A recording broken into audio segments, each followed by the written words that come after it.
Oi pessoal, tudo bem com vocês? Espero que sim, né? Então, mais uma vez vamos iniciar um novo conteúdo, nessa semana. Esse nosso vídeo de hoje, correspondente à atividade sobre a Primeira Guerra Mundial. Hoje, nessa nossa aula, nós vamos entender o que foi a Belle Époque, o entusiasmo tecnológico, o imperialismo e as tensões nacionalistas, o crescimento do nacionalismo, o que foi o estopim da Primeira Guerra Mundial? Certo, pessoal? Na nossa última aula, eu pedi que vocês fizessem uma leitura da página 48 e página 50. Nessas páginas, nós vamos encontrar, do nosso livro didático, esses pontos que vão estar falando a respeito desses tópicos tão importantes para a gente compreender, certo, o contexto que se iniciou a Primeira Guerra Mundial, ok? Então vamos lá, pessoal? Na página 48, nós temos aí a Primeira Guerra Mundial. Esse ponto da Belle Époque e do entusiasmo tecnológico, eles estão estritamente ligados um ao outro. Por que eles estão ligados um ao outro? A Belle Époque ficou conhecida numa expressão francesa que, traduzindo, obviamente, fica Bela Época. Foi um momento de poucas guerras, poucas tensões, onde as pessoas estavam muito felizes e muito entusiasmados com todos os avanços tecnológicos que estavam acontecendo na época, certo? Essa Europa do final do século XIX, ela vivia, esse período causado pela Revolução Industrial, que a gente já estudou o ano passado, que vocês recordam. Então, esse entusiasmo, certo? Ele era muito forte. No entanto, essas mudanças que essas inovações tecnológicas, elas vieram ocasionar, elas beneficiaram principalmente quem? Membros da elite e principalmente das grandes cidades, certo?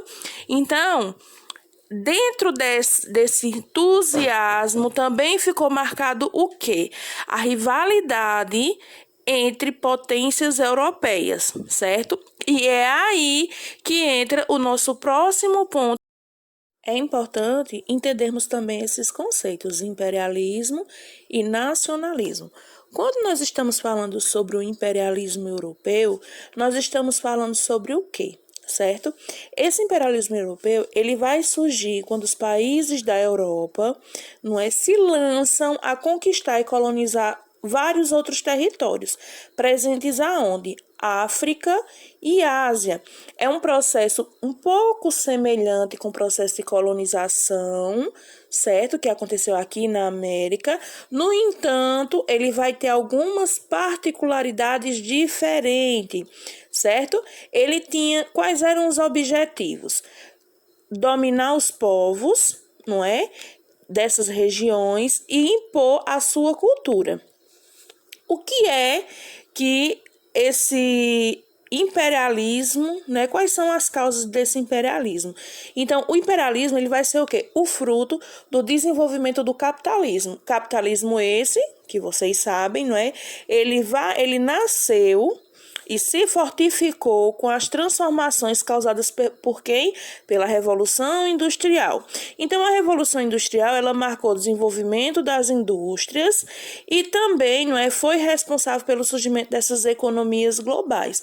Então, ao mesmo tempo que eles queriam conquistar novos territórios para dominar e impor sua cultura, eles também queriam novos mercados consumidores, certo? Então, sendo assim, a Alemanha, recém-unificada e que estava tendo um alto crescimento por conta da industrialização, e, consequentemente, um rápido desenvolvimento de sua marinha mercantil e de guerra, começou a acirrar ainda mais essa concorrência entre ela, e as duas principais potências econômicas da europeia do período, quem era Inglaterra e França. Então, a Alemanha, Inglaterra e França estavam rivalizando, certo, por conquistar esses territórios. Então, a disputa entre essas potências europeias por territórios coloniais da Ásia e África se intensificou principalmente nas últimas décadas do século XIX.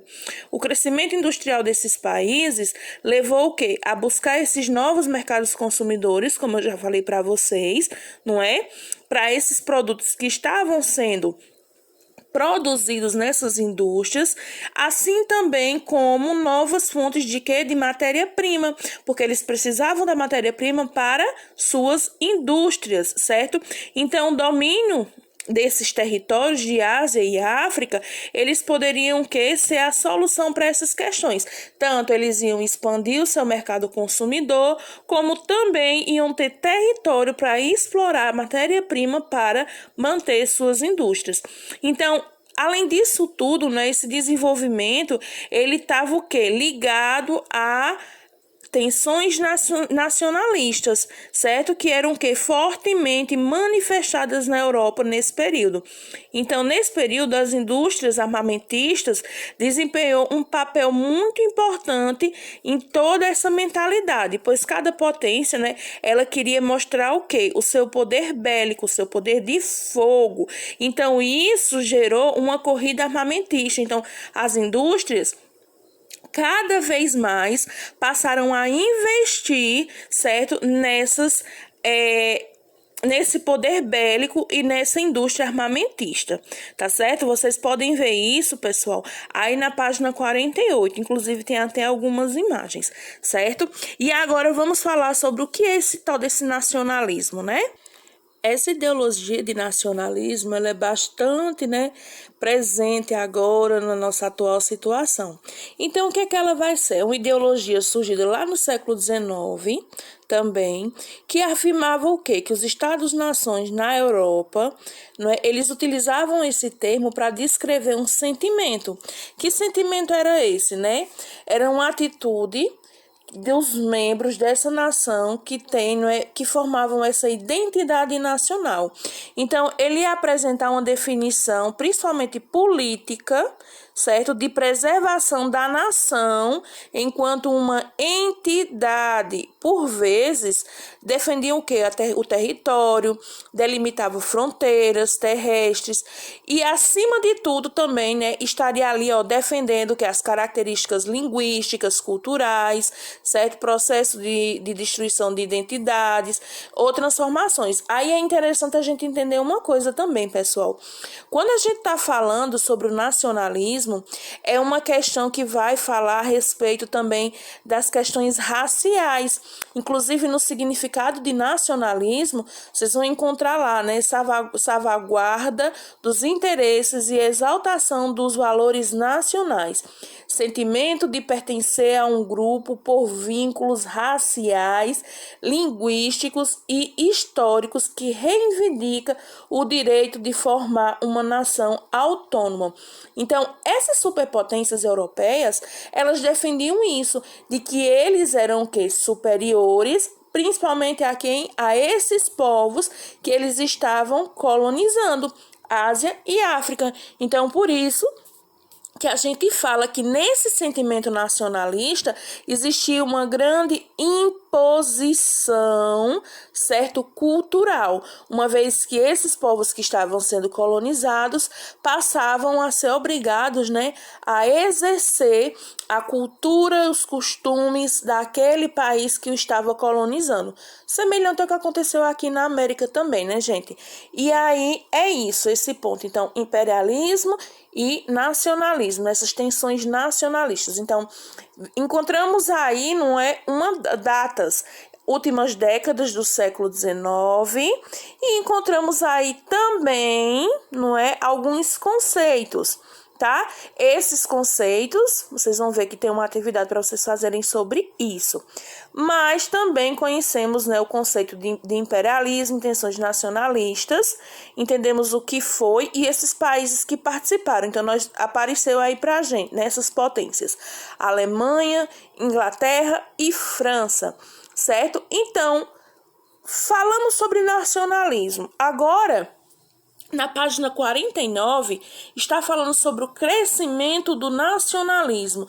O que é que essas tensões, certo, vieram contribuir para que esses países europeus, não é, aumentassem esse sentimento nacionalista existente durante esse período na Europa, certo? Então, esse sentimento, ele estimulou o quê? A formação de nações imperialistas que buscavam o quê? Expandir seu território e dominar outras nações politicamente e economicamente, certo? Como eu falei para vocês anteriormente, né, essa corrida armamentista, ela vai, não é, influenciar esse sentimento nacionalista. A França, dentro desse movimento que estava, né, pré-guerra para acontecer, ele manifestava esse sentimento por quê? Lá em 1870 até 1871, existiu, né, uma rivalidade entre a Alemanha e a França. Então, eles estavam o quê, né? Guerreando por um território. Que território era esse? O franco-prussiana, certo? Então, o que é que acontece? Aconteceu essa guerra franco-prussiana, certo? Que os franceses, eles o quê? Perderam a região da Alsácia-Lorena para quem? Para a Alemanha, que era extremamente rica em minérios. Olha aí a matéria-prima para as indústrias, não é? Então, esse sentimento nacionalista, ele foi, né, dar o fermento ali para a formação de movimentos como o pan-eslavanismo, o pan-germanismo, que pretendiam o quê? Unir povos de uma mesma etnia, mas que viviam em países diferentes, unir esses povos em uma única nação. O pan-eslavismo era liderado por quem? Pela Rússia. Então, era um movimento que pregava a união dos povos eslavos. Gente, isso é muito importante, viu? Vocês registrarem isso. Então, já o pan-germanismo era liderado por quem? A Alemanha, que pregava a união dos povos de origem germânica em um único estado. Quando a gente vai falando sobre Segunda Guerra Mundial, a gente vai ver, né, como essa ideia aí, se fortaleceu. Então, prestem atenção nela aqui, quando a gente está falando sobre todo esse contexto da Primeira Guerra Mundial, certo? Até então, não é, falamos a respeito de todas essas tensões que estavam ali, né, circulando para acontecer a guerra. E aí nós temos na página 49 o ponto sobre o estopim da Primeira Guerra Mundial. Então, contextualizando, né, estava acontecendo o que? O movimento imperialista, as tensões nacionalistas, não é? O avanço e o crescimento do capitalismo, das indústrias, né, em decorrência da Revolução Industrial. E aí nós temos o estopim da Primeira Guerra Mundial. Vocês podem fazer a leitura desse trecho, eu também vou fazer e vou comentando com vocês. Então, no início do século XIX, certo? Vários países lá da Península Balcânica eram dominados por quem? Pelo Império Turco-Otomano. No final do século XIX, essa região foi palco de quê? De movimentos nacionalistas e de conflitos pela independência dos países, os quais eram estimulados por quem, pessoal? Pelas potências europeias, né? Como o Império Austro-Húngaro, que tinha, obviamente, interesses econômicos naquela região. Então, os nacionalistas sérvios, que também apoiavam o movimento de independência dos Balcãs, tinham interesses distintos. O que é que eles queriam? Eles desejavam formar um estado, a Grande Sérvia, que seria uma confederação de territórios sérvos e croatas. Olha aí a historinha do nacionalismo, né? De acordo com o que? Com o pan-eslavonismo, que a gente viu no ponto anterior.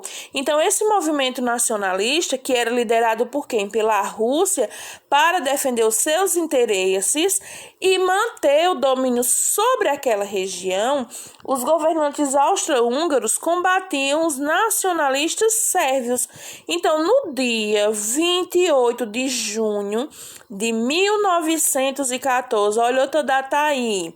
Durante uma visita oficial à cidade de Sarajevo, na Bósnia, o arquiduque austríaco Francisco Ferdinando, que era o quê? Sucessor do trono do Império, né? Austro-Húngaro, e sua esposa Sofia Chotek foram mortos por Gavrilo Príncipe, um estudante nacionalista sérvio que disparou contra eles.